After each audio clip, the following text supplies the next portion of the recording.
For the eyes of the world now look into space, to the moon, and to the planets beyond. And we have vowed that we shall not see it governed by a hostile flag of conquest, but by a banner of freedom and peace. We have vowed that we shall not see space filled with weapons of mass destruction, but with instruments of knowledge and understanding. Yet the vows of this nation can only be fulfilled if we in this nation are first, and therefore we intend to be first.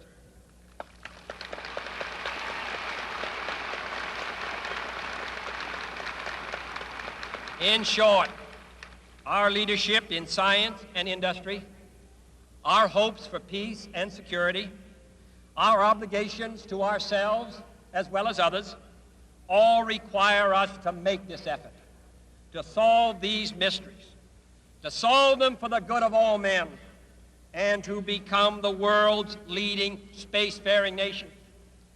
We set sail on this new sea because there is new knowledge to be gained and new rights to be won, and they must be won and used for the progress of all people. For space science, like nuclear science and all technology, has no conscience of its own.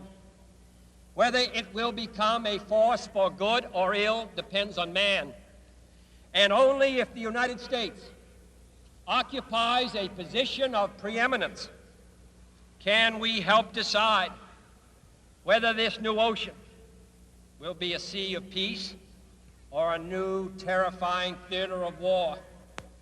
I do not say that we should or will go unprotected against the hostile misuse of space any more than we go unprotected against the hostile use of land or sea.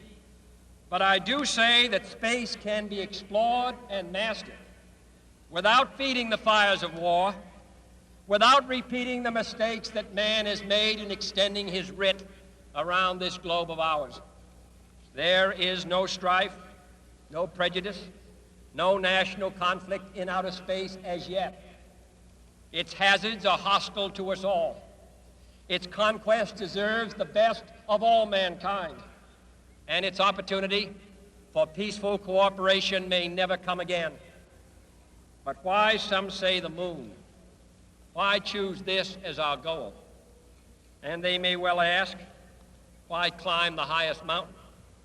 Why, 35 years ago, fly the Atlantic? Why does Rice play Texas?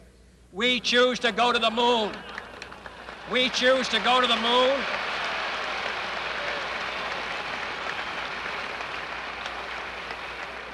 We choose to go to the moon in this decade and do the other things, not because they are easy, but because they are hard.